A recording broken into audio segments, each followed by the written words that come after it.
Hello students, तो हम अपनी आज की क्लास स्टार्ट करते हैं। लास्ट लेक्चर में मैंने आपको डॉबेनार का ट्रेड लॉ बताया था, डॉबेनार का पीरियोडिक लॉ हमने देखा था।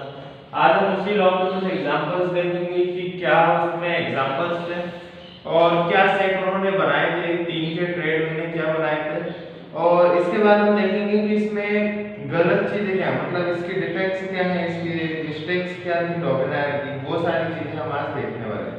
ठीक है। डॉबेनार ने सेट बनाया था, सबसे पहला जो सेट था वो था लिथियम, सोडियम और पोटेशियम का। ठीक है। एग्जांपल हम ले रहे हैं लिथियम, उसके बाद सोडियम और थर्ड जो एलिमेंट था वो था पोटेशियम। ठीक है। लिथियम, सोडियम और पोटेशियम, इन तीनों का उन्होंने सेट बनाया था। अब ये सेट में लिथियम का अगर हम लिथियम का अगर हम एटॉमिक नंबर देखते हैं, एटॉमिक मास देखते हैं तो वो क्या होता है 7। सोडियम का एटॉमिक मास देखते हैं तो वो क्या होता है 23। वहीं पोटेशियम का एटॉमिक मास देखते हैं तो वो क्या होता है 39। ठीक है। इन तीन एलिमेंट्स का एक सेट बन चुका है। अब इन तीनों एलिमेंट्स के सेट की अगर हम बात करते हैं तो डॉबेनार का ट्रेड लॉ, ये क्या है बेसिकली डॉबेनार के साथ ये क्या है ट्रेड, TRAID, जिसे हम ट्रेड बोलते हैं। ठीक है। क्या है ये ट्रेड है। ट्रेड मतलब तीन एलिमेंट्स का यहाँ पर ग्रुप है। अब इन तीन एलिमेंट्स के ग्रुप की अगर हम बात करते हैं तो डॉबेनार ने क्या बोला था कि जो भी हमारे पास अदर टू एलिमेंट्स होते हैं, या फिर मैं बात कर रहा हूँ, हमने कल जो एग्जांपल लिया था, इसको मैं x कंसीडर करता हूँ, इसको y और इसको z। तो यहाँ पर x का और z का, इन दोनों के एटॉमिक मास का जो एवरेज आएगा वो क्या होगा, यहाँ पर y का होगा। ठीक है। एटॉमिक मास का क्या एवरेज, एटॉमिक मास का, इन दोनों के एटॉमिक मास का जो भी एवरेज आएगा, जो भी औसत आएगा परमाणु भार का, वो परमाणु भार किसका होगा, यहाँ पर बीच वाले एलिमेंट का होगा। ठीक है। ये किसने बोला था, यहाँ पर डॉबेनार ने बोला था। अब इसी में अगर हम कंसीडर करते हैं दोनों एलिमेंट्स को, तो मैं 39 और 7 इन दोनों का एटॉमिक मास निकालता हूं, तो 39 प्लस 7 अपॉन में 2, दोनों का क्या निकाल रहा हूं मैं, औसत निकाल रहा हूं। देखना ध्यान से, 39 में 7 प्लस करेंगे तो क्या आ जाएगा 46 अपॉन में 2, 2 2 जा 4 और 2 3 जा 6, क्या आ रहा है 23। तो देखेंगे आप यहाँ पर सोडियम का एटॉमिक मास कितना होता है 23 होता है। क्लियर है। तो यहाँ पर बहुत सिंपल सा रूल है डॉबेनार का। उन्होंने बोला कि यहाँ पर जो दो एलिमेंट्स होते हैं, बीच वाला जो एलिमेंट होगा उसका एटॉमिक मास या फिर उसका परमाणु भार अदर दो एलिमेंट्स के परमाणु भार के औसत के बराबर होगा। तो इसीलिए यहाँ पर अदर दो एलिमेंट क्या थे, 7 था और 39 था, दोनों को हमने प्लस करके 2 से डिवाइड कर दिया। तो हमारा आंसर क्या आ गया यहाँ पर 23, और 23 किसका एटॉमिक मास है, सोडियम का। ये तो फर्स्ट एग्जांपल हो गया। एक और एग्जांपल हम देखते हैं। हम तीन एलिमेंट्स ले रहे हैं, क्लोरीन, ब्रोमीन और आयोडीन। ठीक है। कौन कौन से एलिमेंट्स ले रहे हैं, अब इन्हीं की जगह पर या रफ कर रहा हूं मैं, इसको आप नोट कर लेना। तो यहाँ पर हम एलिमेंट्स जो ले रहे हैं अब है, सबसे पहला एलिमेंट हमारा क्लोरीन। हाँ, तो यहाँ पर एलिमेंट हो गया हमारा क्लोरीन, फिर ब्रोमीन और थर्ड कौन सा है, आयोडीन। ठीक है। ये तीन एलिमेंट्स हमारे। सबसे पहले क्लोरीन की अगर हम बात करते हैं तो क्लोरीन का एटॉमिक नंबर क्या होगा 35.5, ब्रोमीन का 80 और आयोडीन का 127। ठीक है। ये तीनों के एटॉमिक मासेस हैं। एक बार मैं चेक कर लेता हूं। क्लोरीन का 35.5, ब्रोमीन का 80 और आयोडीन का 127। ठीक है। तो यहाँ पर देखते हैं ये एटॉमिक मास है किसका, क्लोरीन का, 80 एटॉमिक मास है ब्रोमीन का, और आयोडीन का एटॉमिक मास क्या होता है 127।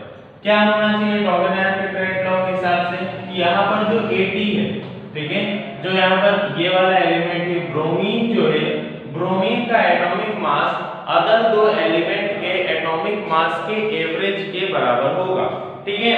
अभी ये कंसीडर करता हूं मैं कि ब्रोमीन का हमें एटॉमिक मास नहीं पता, हमें कैलकुलेट करना, तो कैसे करेंगे इन दोनों के एटॉमिक मास का एवरेज। तो मैं लिखता हूं यहां पर 35.5 प्लस 127 अपॉन में 2, दोनों को प्लस करते हैं। तो इसको प्लस करने से पहले 35.5 को 27 से प्लस करते हैं, तो 3 और 2 5 132 142 52 162 162.5 अपॉन में क्या है 2 है, ठीक है।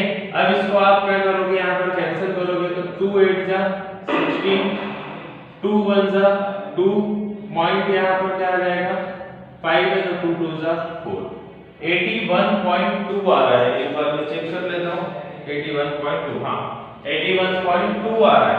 81.2 क्या बोल रहा है वो इसका मास बोल रहा है 81.2 या, लेकिन होता कितना है यहाँ पर 80 होता है। हमने अभी देखा था कि ब्रोमीन का जो एटॉमिक मास होता है वो कितना होता है 80 होता है।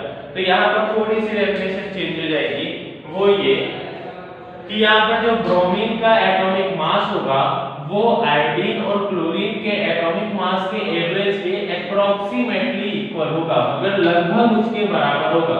80 और 81.2 में ज्यादा अंतर नहीं है, केवल 1.2 का अंतर है। इसलिए ये बोला जाता है कि यहाँ पर जो भी हम एटॉमिक मास कैलकुलेट करेंगे क्लोरीन का और आयोडीन के एवरेज से जो हम कैलकुलेट कर रहे हैं वहाँ पर एग्जैक्ट तो नहीं आएगा, लेकिन हाँ उसी के लगभग कुछ आएगा। अब जैसे अगर हम बात करें ब्रोमीन का एक्चुअल में एटॉमिक मास 80 होता है 80, लेकिन आ क्या रहा है यहाँ पर 81.2 आ रहा है, मतलब डिफरेंस बहुत बड़ा नहीं है, डिफरेंस छोटा सा है 1.2 का डिफरेंस है, ठीक है। तो इतना हम कंसीडर कर सकते हैं। ये तो उसका दूसरा लॉ हो गया, दूसरा ट्रेड हो गया, ठीक है। इसी तरीके से जो रॉबर्ट आयन थे उन्होंने अलग अलग ट्रेड बनाए, अलग अलग यहाँ पर कंडीशंस दी, जिसके बेस पर उन्होंने क्या दिया, अपना लॉ दिया। अब लेकिन डॉबेनायर का यह जो प्रयोग था वह अधिक सफल नहीं रहा, क्योंकि इसके अतिरिक्त बहुत ही सीमित संख्या में बनाए जा सके। फिर भी यह तो स्पष्ट हो गया कि तत्वों के गुणों का उसके परमाणु भार से संबंध अवश्य है। अब देखो डॉबेनायर के डिफेक्ट्स क्या है, तो पहला डिफेक्ट तो ये कि हम किस बेस पर उसके ट्रेड्स बनाएंगे, ठीक है। पहला डिफेक्ट जो मैं बता रहा हूँ वो ये है कि हम कौन से बेस पर, प्रॉपर्टीज के बेस पर हम बना रहे हैं कि हम उनके एटॉमिक मास के बेस पर यहाँ पर ट्रेड बना रहे हैं, क्योंकि हम कोई से भी 3 एलिमेंट का तो ट्रेड नहीं बना सकते। मैं अगर चाहूँ यहाँ पर हाइड्रोजन, ऑक्सीजन और नाइट्रोजन, ये 3 एलिमेंट लेके डायरेक्टली इनका ट्रेड तो नहीं बना सकता। क्यों नहीं बना सकता, क्योंकि मुझे देखना पड़ेगा कि तीनों का एटॉमिक मास क्या है, एटॉमिक मास इन दोनों का इन दोनों के एवरेज के बराबर इसका एटॉमिक मास है या नहीं है, ये सारी चीज हमें क्या करनी पड़ेगी, यहाँ पर कंसीडर करनी पड़ेगी। इसलिए हम ट्रेड लॉ या फिर ट्रेड जो होता है टीम का जो हम ग्रुप बना रहे हैं वो डायरेक्टली किसी बेसिस पर नहीं बना सकते, हमें दोनों चीजें देखनी पड़ेगी। पहली चीज एलिमेंट की प्रॉपर्टीज क्या है, और दूसरी चीज जो हमें देखनी पड़ेगी वो है उनका एटॉमिक मास, कि उनका एटॉमिक मास क्या है। इसीलिए डॉबेनायर का जो ट्रेड लॉ था वो बहुत ज्यादा हद तक सफल नहीं हुआ, और सफल ना होने का कारण यही था। एक और मेजर डिफेक्ट इसमें ये था कि अगर आगे चलकर, जैसे उस टाइम पर एलिमेंट्स डिस्कवर होते जा रहे थे, तो आगे चलकर अगर फिर से कोई एलिमेंट डिस्कवर होता है और उसका जो एटॉमिक मास है वो 80 आ जाता है, उसका एटॉमिक मास क्या है 80 आ जाता है, क्योंकि आपने बहुत सारे एलिमेंट्स देखे होंगे जिनका एटॉमिक मास लगभग सेम ही होता है, ठीक है। 80 अगर एटॉमिक मास ब्रोमीन का है तो 81.2 किसी और का होगा, एलिमेंट कोई और हो सकता है जिसका एटॉमिक मास क्या हो 81.2 हो। तो इस तरीके से यहाँ पर बहुत सारे कंसीक्वेंसेस आ सकते हैं। अगर वो एलिमेंट आता है तो हम ब्रोमीन को हटाकर उस एलिमेंट को रखेंगे तो प्रॉपर्टीज एक्सचेंज तो नहीं होंगी, ठीक है। तो इस तरीके से इसमें कई सारे डिफेक्ट थे, फ्यूचर एलिमेंट के लिए कोई जगह नहीं थी, ठीक है। इसलिए डॉबेनायर का जो ट्रेड लॉ था, ये जो लॉ था उनका, ये बहुत बुरे तरीके से असफल रहा, ठीक है। इसमें कोई भी उन्हें सफलता नहीं मिली। बहुत सारे क्वेश्चंस थे जिनके उनको आंसर देने पड़े, और बहुत सारे क्वेश्चंस ऐसे भी थे जिनके वो आंसर नहीं दे पाए, मतलब अपने लॉ को पूरी तरीके से वेरीफाई नहीं कर पाए, ठीक है। इसलिए डॉबेनायर के ट्रेड लॉ के बाद न्यूलैंड ने अपना लॉ दिया। न्यूलैंड का लॉ था न्यूलैंड्स लॉ ऑफ ऑक्टेव, ठीक है।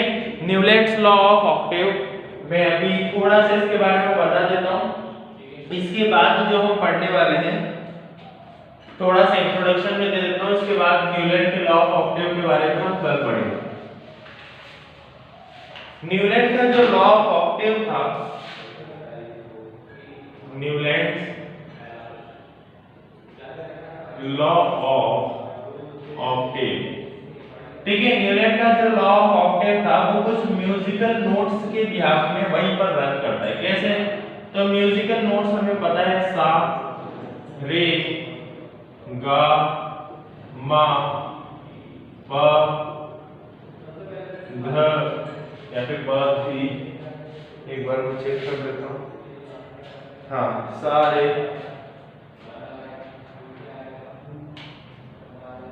ग, म, प, ध, नी, स। ठीक है, ये कुछ 8 नोट्स थे।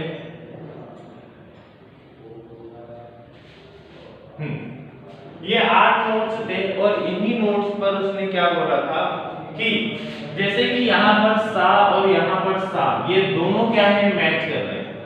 अगर मैं इस सा की बात करूं, इस सा की बात करूं, तो उसने क्या बोला कि जैसे ये 8 नोट्स हैं, हम सेम एलिमेंट वाले या फिर जो भी एलिमेंट्स हैं उनको हम इन्हीं 8 नोट्स पर जमा देंगे।